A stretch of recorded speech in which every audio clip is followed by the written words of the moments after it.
Bonjour, je suis Thibaut, account manager chez DAG France. Dans ce nouvel épisode de notre collection Les Essentiels, nous allons aborder la question de la fin des cookies tierces ou third-party cookies. En effet, d'ici fin 2022, le navigateur du Google, Chrome, rejoindra les autres navigateurs tels que Safari, Brave, Firefox dans leur démarche de ne plus autoriser les cookies tierces. En clair, cette décision scelle définitivement la fin des third-party cookies. Chrome possède en effet une part de marché importante. Et si nous cumulons l'ensemble des navigateurs, il n'y aura plus de place pour de tels cookies. Cette décision n'est que la suite logique des évolutions liées à la protection des données des consommateurs et internautes. Nous avons dernièrement vu la mise en place du RGPD, du CCPA aux États-Unis et du scandale Facebook Cambridge Analytica qui a mis en lumière auprès des internautes les méthodes de ciblage et autres algorithmes. Le régulateur souhaite ainsi mieux protéger la vie privée des internautes. Ainsi, si la fin des cookies tiers est une avancée pour les consommateurs, ceci implique de repenser totalement la manière dont le marketing digital peut s'articuler. Internet reste gratuit grâce à la publicité. Si nous ne trouvons pas une manière de mettre en place des campagnes publicitaires efficaces, Internet devra alors changer. C'est donc de l'intérêt de tous de trouver une manière de remplacer ces cookies tierces. De nombreuses plateformes et services réfléchissent actuellement à des solutions. Une se dégage du lot. Elle émane de Google et de son navigateur Chrome. Elle se nomme Flock pour Federate Learning of Cohorts ou apprentissage fédéré de cohortes.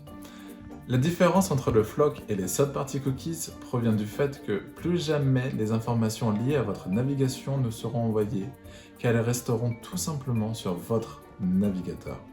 Ainsi, les données résultant de votre navigation seront jumelées anonymement à d'autres données provenant d'autres navigateurs. Il sera alors possible pour les marques de cibler ces cohortes d'internautes. Grâce aux tests qui seront prochainement mis en place, nous comprendrons mieux l'efficacité des solutions envisagées, Flock et les autres. Et lorsque nous comprendrons mieux leur performance, avec un peu de chance, une seule se démarquera et pourra alors être adoptée par tous. Mais en attendant, les marques doivent impérativement se préparer à ce bouleversement.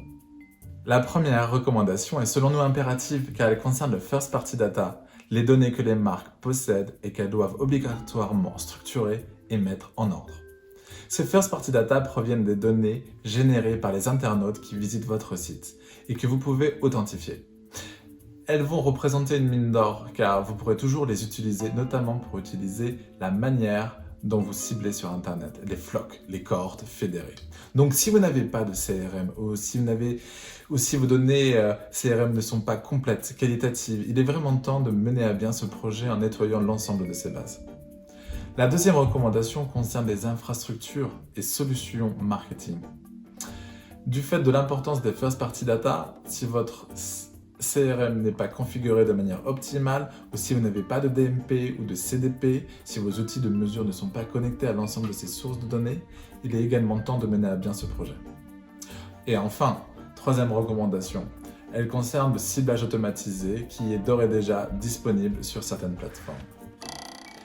En se basant sur ce que nous savons aujourd'hui du Flock et des autres solutions, nous pouvons penser que les ciblages seront basés sur les comportements affinitaires et intentionnistes.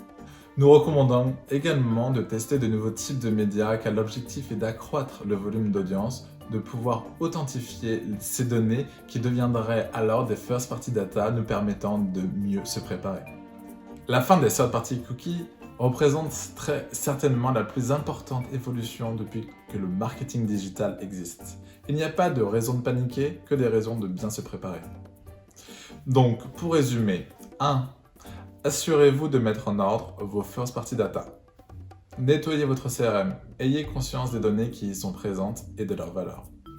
2. Structurez de manière optimale toute votre infrastructure données marketing. Assurez-vous d'utiliser tous les outils et technologies nécessaires. Et 3. Commencez à tester de nouvelles méthodes de ciblage actuellement disponibles pour analyser leur performance et tester de nouveaux types de médias afin d'acquérir différents types d'audience que vous pourrez authentifier. Si vous suivez ces 3 recommandations et que vous restez alerte sur l'évolution du marché et des technologies, vous serez en excellente position pour vous préparer à la fin des third-party cookies à la fin de 2022. À très bientôt!